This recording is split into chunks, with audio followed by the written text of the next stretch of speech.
This is saute like a pro. And in my opinion, if you can't saute, you can't cook at all. The guy at the restaurant that cooks your food, he's the saute guy.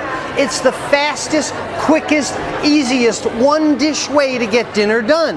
The problem is, people concentrate on recipes. They concentrate on the list of ingredients and all these instructions that they give you. So the home cook is like this. 1 onion chopped. Back to the recipe. Celery. Well, the onion is burnt by now, right? But okay, celery. Oh my goodness, no, it's exhausting. No wonder people hate recipes. No wonder people are frustrated cooking at home. Professional chefs don't go back and forth to the cookbook. Can you imagine? You watch the Food Network star on TV, right? And they get their assignment for the week. What do? They run to the library to get cookbooks, right? No, they go right for the ingredients because they know the basic method. I'm Chef Todd Moore. My mission is empowering people to cook without recipes. They experience the freedom to cook what they want, how they want it, the confidence to take control and try new things, the health benefits of fresh, wholesome foods, and the family-strengthening bonds of dinner time together, as well as the money they save by eating well. Live without rules, cook without recipes. It's a no-recipe lifestyle. Today I'm going to show you how to saute, which is driving the car of cooking. But the saute pan is heat up, heat down, cold liquids, deglazing the pan, using the ingredients that you want. This is why this is the driving the car of cooking. You have to watch what goes on. You get visual cues. You put that roast in the oven, do you get any visual cues? It looks a little browner than it did a few minutes ago. But with a saute pan, you can have actual visual cues. So here's the basic saute method. Step 1 in a saute method, pan hot first. That's a hot pan. I know if the water evaporates at 212 degrees and proteins coagulate at 165, this is now hot enough to cook in. Step 1, pan hot. Step 2, some kind of fat. I'm going to use olive oil. Ladies and gentlemen, Grandma ain't here. She's not watching.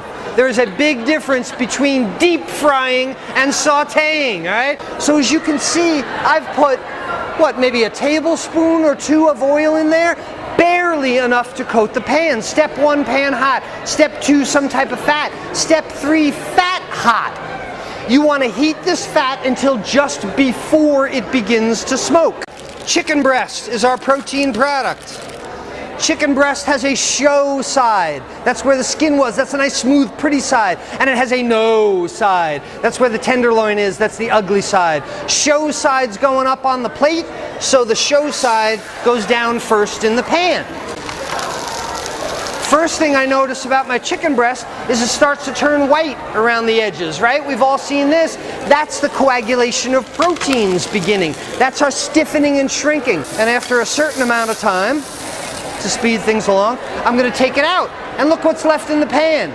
Brown bits. It's called fond, F-O-N-D, and I'm very fond of fond. This is where all your flavor is. I have somebody come to me, oh, Chef Todd, I did the saute method like you said, and I got the chicken breast, and then I washed the pan. Oh my goodness, no, now is not the time to wash the pan. Now is the time to take your onions, carrots, celery, garlic, aromatics, red peppers, anything that you would like, and saute these items in the fond. But now it's time to get the fond off the bottom of the pan. And how do we do that? With a cold liquid. I've got some chicken broth here. It was vegetable broth last class, but it's chicken broth now. Got some chicken broth. This can be wine, this can be tequila, this can be anything you want. But the cold liquid deglazes the pan, drops the temperature of the pan quickly and dramatically, raises that fond, and now you see we have a nice brown color sauce starting there, and it's got the flavor of chicken, onions, mushrooms. Take my chicken breast, return it to the pan, and now I can cook it in a moist fashion. If I didn't finish it entirely before, now it's even going to be better cooked in this moist fashion. The last question I have is, how do you tell when it's done?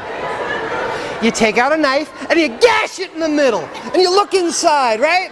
And if it's not done, you put it back together, you cover it with some sauce, come back a few minutes later, gash it again, look in the middle, and by the time you're done, it's like poking a hose. You're letting all the moisture out. The only way to tell when your item is done is with a thermometer. Get yourself a digital thermometer. If you've learned nothing from me today, go spend $5 to $10 to $15 and quantify when your chicken is done. When you learn basic saute, then you can use the ingredients that you desire. Then you can use farmers market ingredients. Then you can cook healthy or not. But when you use the one method again and again and again, and you learn the method, then you have power over your food choices. Then you can do the things that you would like.